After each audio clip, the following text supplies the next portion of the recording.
IBC, Dale Gatefold 33, back with another video, and this is going to be my Lost in the Collection video for September 2023. 10 records I've revisited in the month that I haven't played for a long time, 5 years or more, I think in most cases, certainly. And yeah, so not had much time this month, been working away for about half the month, so it was a bit of a cram this in. So yeah, it's just the beginning of October now, so yeah, you're looking back, and this is kind of tale of two halves, so I'll do the first half quite quickly. So the first half is a bit of admin for me in terms of part of my purge. I've played 5 records that I've actually got more than one copy of, 2 copies of, just to try and assess which one I might get rid of. So they're albums that I'm familiar with and have played the other copies in my collection more recently, the 5 years, so they're strictly a bit of a cheat. But as I said, I've been pushed for time, so trying to get 10 records was a challenge. And the first 3 are Pink Floyd albums. I'm apologies, so if you want to fast forward through that, you can. So yeah, so I have 2 original copies of Pink Floyd's Animals, and I wanted to kind of get rid of one just to thin the collection out a bit more. Both kind of were pretty close in terms of both really nice copies. This seems to be my go-to Pink Floyd album at the moment. If I'm going to reach for an album, I seem to reach for this or the next one I'm going to show above others. Yeah, this is, what is it, 1977, their Punk album.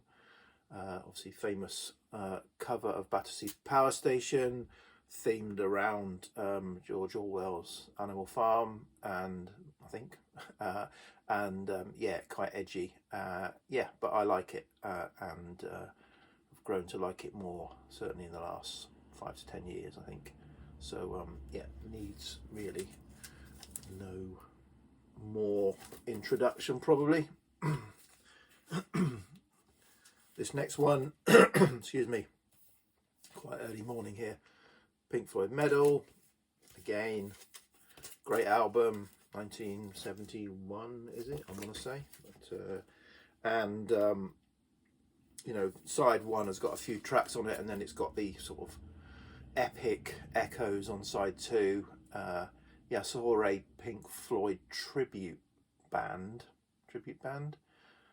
called, I can't remember if it was Mostly Floyd or Think Pink. I can't remember. I think it was Mostly Floyd, locally in Andover a few years ago, and they played this album in full and did a really good job of playing echoes. But yeah, good album, or great album, should I say? Not. And then thirdly, in the Pink Floyd, this Pink Floyd The Wall. Excuse me. As everyone who watches my videos know, and I'm going to bore you again, yeah, this was my introduction when I played my uncle's, excuse me, my uncle's cassette copy in about, probably, well, this came out in late 79, so it probably would have been early 80. I can't remember exactly when he stayed with us for a few weeks, and he kind of said, oh, have a listen to this, and that was kind of like, blew my mind. Anyway, so going back to this, it's not aged well with me. It's starting now to wane. You know, if you'd asked me 20 years ago, maybe I would have said, oh yeah, my favourite Pink Floyd album is The Wall, because that's where it all started. Now, I mean, you know, I wanted to play test this, but I had to kind of force myself to get through it almost. I mean, I'm very familiar with it still, even though I haven't played it for a while. But yeah, it's not, if you like, particularly an enjoyable album to play anymore. So yeah, which was an interesting, if you like, revelation. Still obviously a great album, and still got a lot of historical pull with me, but yeah, not an album I would probably reach to. I would probably now think, oh yes, I will consciously, I need to play The Wall if I ever do that ever again. Okay, next up, this album, Mott the Hoople's The Hoople. So this, you know, really strong part of their sort of trilogy of strong albums that they did after they were kind of saved or As They Were Saved by the All the Young Dudes song. And this has got some great tracks on it: Marionette, the big kind of epic Rolled Away the Stone, Crash Street Kids, Golden Age of Rock and Roll. It starts with, yeah, really good kind of boogie rock, classic rock album. And yeah, I played this. So this is the copy that I've got recently and was going to get rid of, and played my other copy that I haven't played for a while, thinking they were identical UK first presses, but my other copy was a Dutch, slightly later, maybe a couple of years after that it was originally came out. Was it 74? So I put this UK copy in the collection, and I'm going to get rid of the other one. This one's got slightly worse cover. It's got a corner bend, but yeah, nice, good album. Really enjoyed it. And then an album again, I've played quite recently, I think this year maybe, but I've got 2 copies, so I played the other copy. And yeah, this is probably my favourite Talk album. It's probably the Transition album. Sorry, it's called The Colour of Spring. That one last Mott the Hoople was called The Hoople, if I didn't say. And yeah, I like this. It's a transition between their kind of indie pop origins and their kind of darker, sort of more ambient, ethereal kind of endings. This came in the middle, and yeah, I like it a lot. It's got Life's What You Make It, which was a big kind of the hit, if you like, off of this album. But it was 86, I want to say. Yeah, 86. Yeah, great album and good to revisit. So that's the kind of, I was the admin out of the way. There are 5 albums that I did play, and obviously being September,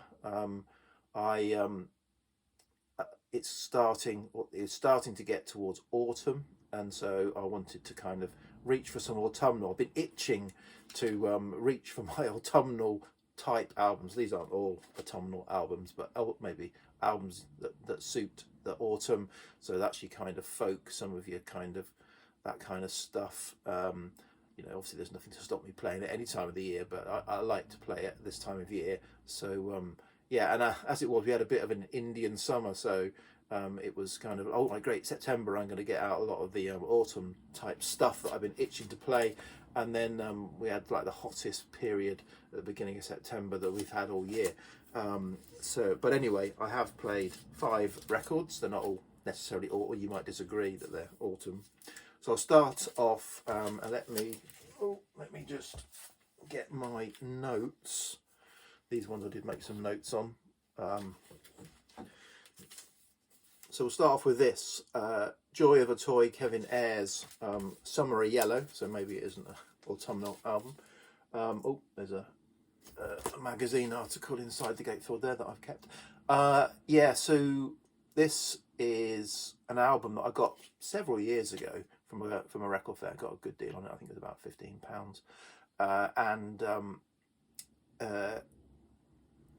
because it's kind of appeared on a number of lists, and it was a Canterbury pop, Canterbury folk, Canterbury psych album that you must have. And when I played it, I was slightly underwhelmed. I think because I was I overhyped it in my mind and was expecting it to blow my socks off, and it didn't quite. But going back to it, I really enjoyed it. I enjoyed it more. So yeah, so I've kind of not been encouraged to play it, but I've kind of thought, no, I'm going to play it, and I'm glad I did. And yeah, it went up in my estimation. So yeah, so it's Canterbury singer-songwriter, psych leanings, folk leanings, Baroque voice of Kevin Ayers. Got a lot of Soft Machine on it, so this is sort of shortly after he left Soft Machine. He might have even been still in Soft Machine, can't remember, or not sure. But yeah, so it starts off, Joy of a Toy. The opening track is kind of quite kind of whimsical, amusing, playful, lots of la la la la la's all the way through it. Quite sort of, and the kind of, yeah, the whole album's got quite a uplifting, light feel to it, I think. On side 2, Stop This Train. is got the rhythm of a sort of a steam train, starting and then going. So that's quite a interesting take. And then it's got Lady Rachel, which is I think that the Kevin Ayers song that I was most familiar with before I got this, that seems to appear on a lot of pop psych comps. Interestingly, the track listing, just noticed, goes on side 1, 1, 2, 3, 4, 5, on side 2, 6, 7, 8, 9, 10. Normally you'd expect that of modern albums that have kind of initially been on CD and then they get put on vinyl. So it's strange that this is an original from whenever it was, 1970 or whatever, and it's got that track listing. Maybe it's not interesting, it's just interesting to me. Okay, folk now, and this is Love, Death and the Lady. So that album's on Harvest, and this is also on Harvest, an original unboxed EMI Harvest. So yeah, it's Shirley Collins and Dolly Collins there, and this is very folk. So yeah, I've got several of Shirley Collins' early albums, and I have to be in the mood for them because they are quite pure folk. They're not really folk rock. There is some instrumentation on there, but they are very traditional. And so I need to be in that frame of mind to listen to them, particularly with Shirley Collins, quite a high register on when she was younger. So so I need to be in the mood for a Shirley Collins album, and I enjoyed this. It's quite dark. I mean, it says Love, Death and the Lady, but I think death features quite prominently in it. I mean, yeah, it does feature love as well, but death, stands out, and there's a few murder ballad type songs in it. So yeah, really interesting, but as I said, kind of quite pure folk. It's not a folk rock album, but really enjoyable to go to that.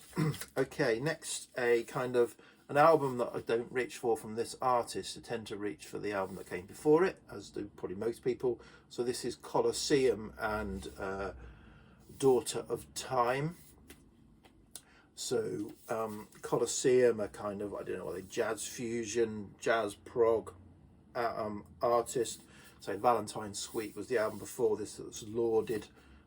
This is the next album. It's on Vertigo, but it's a double non-swirl. How annoying is that? I don't know if that's how they all came. Again, this was a car boot sale record, or car boot related. It's got a swirl inner, but no swirl. So this is an original. And this, I think, was a change of lineup, or certainly change of vocalist. Chris Farlow joined as lead vocals, or sharing the vocals perhaps with Dave Greenslade, others. So Chris Farlow, and it's got a real kind of array of kind of jazz rock royalty. So John Heisman on drums again, Dick Hextall Smith on sax, Dave Greenslade on keys, and lots of keys on this album, which I love. I love that early 70s keyboard driven rock. Dave Clemson on guitar and vocals. Barbara Thompson also kind of adding some flute, etc. So a real strong musical lineup, and it's a really good album. And I was thinking, why have I not gone back to this? Why do I not regard this as a strong? And it's got Theme Through an Imaginary Western opens side 2, which was also done by Mountain, and I tried to find out who did it first, because it's I think it's a Pete Brown penned song. So Pete Brown of Pete Blocto and Battered Ornaments, etc. And I think Mountain and Colosseum both released their album that has that song on in the same year, and I couldn't find out who released it first, but maybe at the same time. But yeah, good rendition of that. So yeah, I was thinking, why is this not? This is brilliant. This is brilliant. And then I found out why, and it's because it's got towards the end. There's a really long drum solo, and it's like, oh, so for me, when is the right time for a drum solo? Never. There's never a right time for a drum solo. So that kind of brought it down a bit, having that, which is a shame because I really enjoyed Up to Them. And Chris Farlow. So Chris Farlow is probably an acquired taste. So I've got a lot of that kind of beat mod comps with Chris Farlow on. So I kind of know Chris Farlow's voice because he really does belt them out. So it's quite in-your-face vocals with Chris Farlow. But I was okay with that because I was expecting it. But I could understand that perhaps adding Chris Farlow's vocals would also grate a bit with some people. Okay, moving on. Am I shouting? I feel like I'm shouting. Public service broadcasting, Every Valley, and this is my only public service broadcasting album that I have. I have streamed their other stuff. I get a lot, those of you who watch my video, I get a lot of similar kind of stuff with, with field recordings and themed albums and all of that. So I've got a lot of this music, and public service broadcasting are, in my mind, they're just another pretty good artist that does this. So, I've not been wowed by public service broadcasting because, as I said, I get a lot of this sort of music from other artists. So, but this is a really enjoyable album. I enjoyed it. So it's obviously a themed or a concept album around Welsh coal mining, and it's got as I said, samples and field recordings mixed in with music, and it does it really, really well, really strongly. And the first side is seems to be about the history of coal mining in Wales, how its origins through to its kind of decline and ending in the 80s. And then the second side seems to be kind of more about reflections on sort of the local society of that. Really enjoyable, and it finishes with a Welsh male voice choir. So yeah, really, really enjoyable concept and really enjoyable album. Okay, finally, another folk psych album. This is Galley Beggar and Heathen Hymns. So this is their second release on the Rise Above label. I've got their first release as well, which I really enjoyed. I pre-ordered this when it was announced, got it back in whenever it was, can't remember, 2015, 2016, something like that. And yeah, it's really great. But I tend to go to the one before it, and they've done 4 albums, and they've not done anything since this. The 4 albums, so they did 2 self-release CDR type albums, which are difficult to track down. I have been trying to track down through like eBay. I've got a saved eBay search, and I did manage to find one of them this year. I've still got one to find, but going back to this, I really enjoyed it. So it's probably traditional medieval type folk, but the kind of psyched up, amped up. So it's not freak folk. It's it's psych, but it's get some sort of instrumental freakouts and adds some instrument. So it's got sitar on it. It's got really good violin on it. It's got some really good electric guitar. So they do a mix of self-penned and some featuring and some covers of or versions of traditional, like Let No Man Steal Your Time. The vocalist is, again, you have to be in the mood for it. It's quite a folk voice, but works well with the kind of much more rock around it. I think it suits it. Female lead vocalist. And on Let No Man Steal Your Time, I've just seen it says featuring Celia Drummond from Trees on it, so she features on that track. Really, really good. I've written great great psych folk with some instrumental freakouts, particularly on Let No Man Steal Your Time. That goes off in a bit of a kind of instrumental. Anyway, 20 minutes, blimey, I'm out of practice. I will come back. I've probably got about 10 Fines videos I could do, but I don't think anybody wants to watch 10 Fines videos from me, so, but I might try and meld stuff together to do one at least soon. Okay, VC, cheers, bye.